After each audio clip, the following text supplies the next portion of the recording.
It is preventable and it is treatable, but malaria continues to kill about 660,000 people globally each year, with 9 out of every 10 deaths occurring in Africa. In Africa, Uganda ranks third in the number of deaths attributable to malaria, with the highest malaria transmission rates. Now, simple measures like sleeping under a mosquito net, especially one that has been treated, are what can save most of our children. But Rahma here has spent almost a month without sleeping under one. She is susceptible to malaria.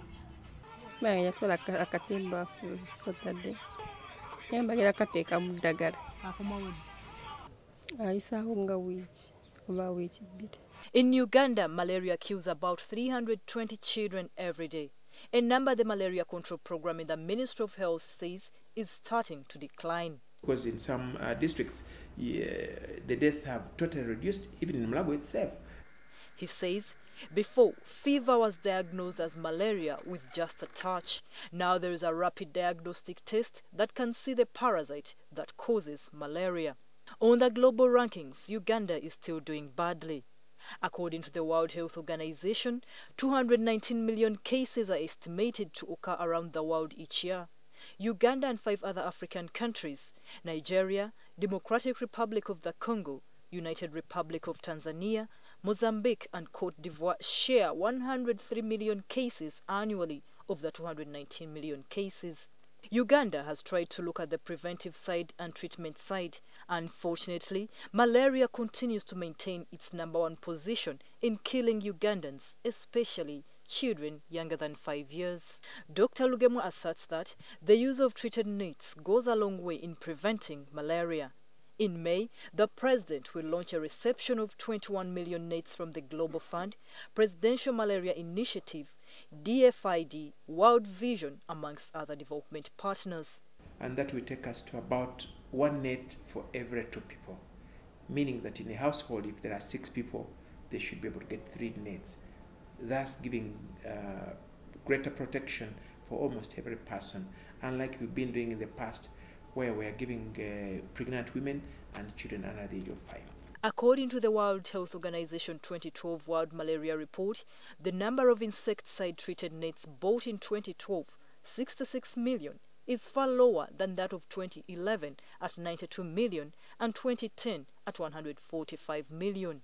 However, Uganda has not been buying mosquito nets. That's a question that should have gone to the Minister of Finance and members of Parliament. But as a country, constitutionally, we are supposed to do that. People are getting enlightened. But sometimes it saddens you when you go to a place and you find you've given somebody a net, he's using it for fishing.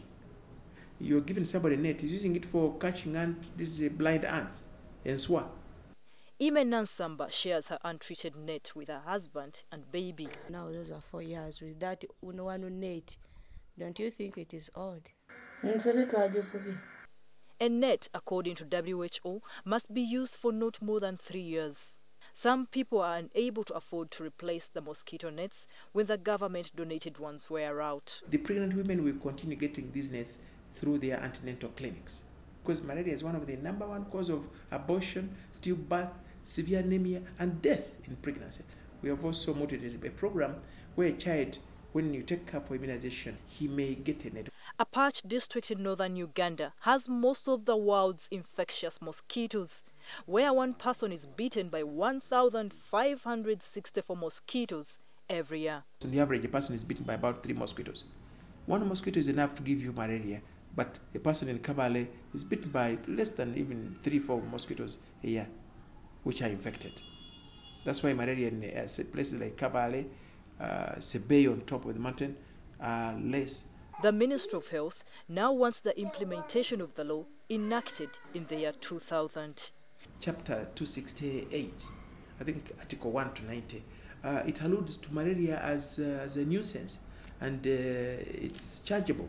So if they found you having, harboring mosquitoes in your house, or even creating environment for mosquitoes to breed in, you should be liable to prosecution. The Ministry of Health is trying out vaccines against malaria in Iganga, eastern Uganda, as part of the strategy to control the spread of malaria in the country. For now, there is no vaccine against malaria. Florence, NTV.